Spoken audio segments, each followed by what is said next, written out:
Hello, I'd like to talk about ambition. Anyone who knows me, and I know there's a number of you out there who do, will know that I am very ambitious, which tends to make me sound quite forceful and quite pushy, as I've been quoted by my directors.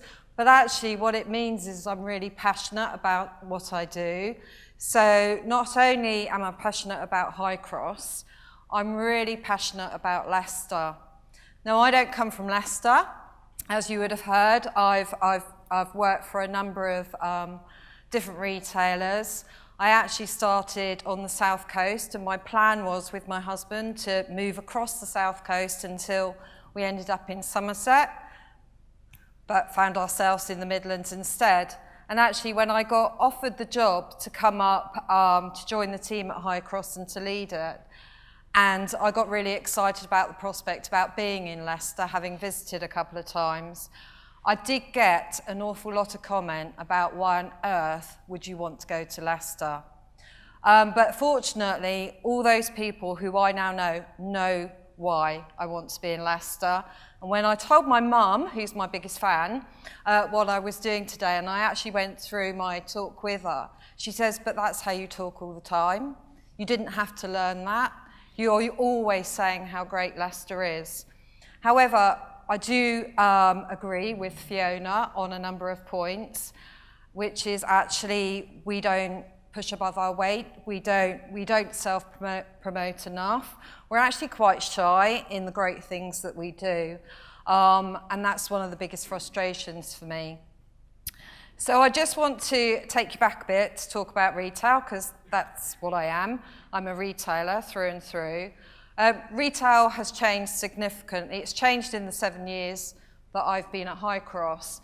We opened in a recession, so it wasn't a great time to open a shopping centre, to be fair, but actually we rode it really well.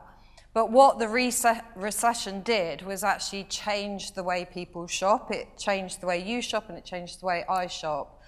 And we aren't frivolous with our cash that we may have been in the 90s.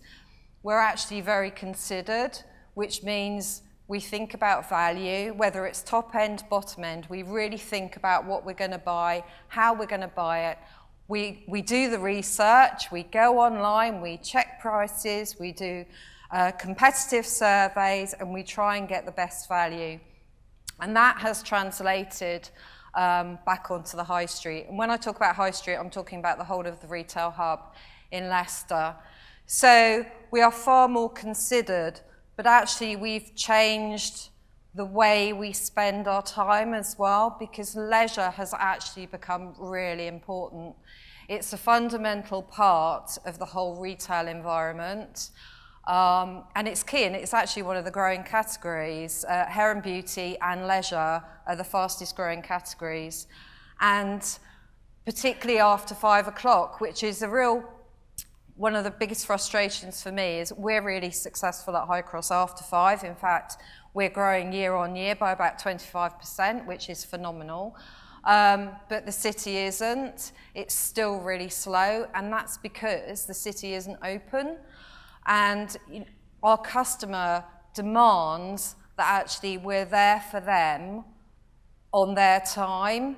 We can't manage retail to the time that suits us. So for me, it's about we need to stop being nostalgic. We actually need to think of the future. We need to provide the service that our customers want. And that is after 5 o'clock, and that is weekends. So the whole click and collect, which a lot of people will say, well, the high street's dead because click and collect and online, it's going to kill natural retailing. Well, it's not. There is actually a way that you can work together. So just to give you a few stats, because I know some people like stats, in 2014, click and collect grew year on year by 42%, which is absolutely massive. However, in 2015, the prediction is that 17% of all those click and collect purchases will be collected in store, which means those customers are actually coming back to bricks and mortar. They're coming back into the retail to collect their purchases. And that's because we simply don't have the time to stay at home and waiting for deliveries. So we very much have a part to play. You'll all be very aware of John Lewis and how their click and collect has grown. But Argos and eBay have now gone into partnership, and that's really innovative and is working really well. But also that brings the vitality back to our high streets, which is what we really need. So it's about the change of use. How can we actually embrace click and collect and online?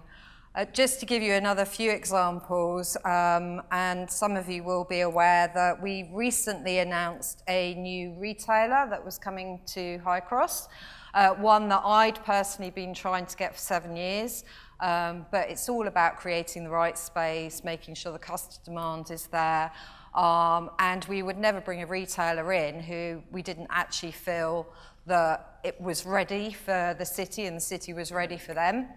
So it was Krispy Kreme. Students in particular have gone crazy about Krispy Kreme. In fact, Krispy Kreme's turnover is higher than some of our restaurants. That's how popular donuts are in Leicester. And they are nice, I've got to say, I've eaten a few now. But when we announced that on social media, we had 120,000 posts, and then that followed by 13,000 tweets on Twitter, which just goes to show the strength of social media now. And that is actually one way that we really follow our customer and what they want, because our customers now tell us very directly, we don't like this, but we like that. Why aren't you doing this? And that's what we need to listen to, and that's how we will build our businesses. But I think one of the other things for me that's key in Leicester is actually how we use our space. So it's not just about national brands, it's not just about having a major shopping centre. We won't be successful on our own. We need the city to be working with us. And one of the key words that I've heard throughout the whole of today so far, so much so I actually wrote it on one of my post-it notes, is collaboration. And I think that's really key for us, for me as a retailer and leader of quite a large business within the city. But we need to be working together. Retail needs to be about national brands, but it needs to be about services, it needs to be about leisure, it needs to be about the opportunity, as Steph mentioned earlier, about space for new startups, for entrepreneurs, because those guys are the ones that actually create that niche market, which is vital unless you want a clone city, and that's not what Leicester's about. Leicester has got so much to offer already, so it's about providing all that space. It's about taking those absent landlords to task, because they're disengaged from the city. They're not worried about what their stores look like, their buildings look like. It's about working with local authority to actually create a real vibrancy in our city. I'm watching the countdown and it's getting really low. I can't believe I haven't even looked at my notes yet either to check what I'm supposed to be talking about. So I think to summarise, for me, it's definitely about collaboration. It's about using the skills, using the talent. It's about providing the space for those new startups, those new businesses.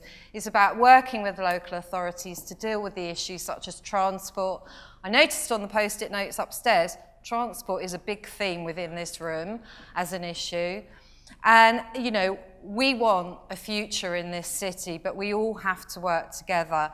It needs to be sociable, it needs to be safe, and we need to provide that full offer to keep those customers coming back and back in the future. And now I've actually got 58 seconds spare, but that's it. Thank you very much.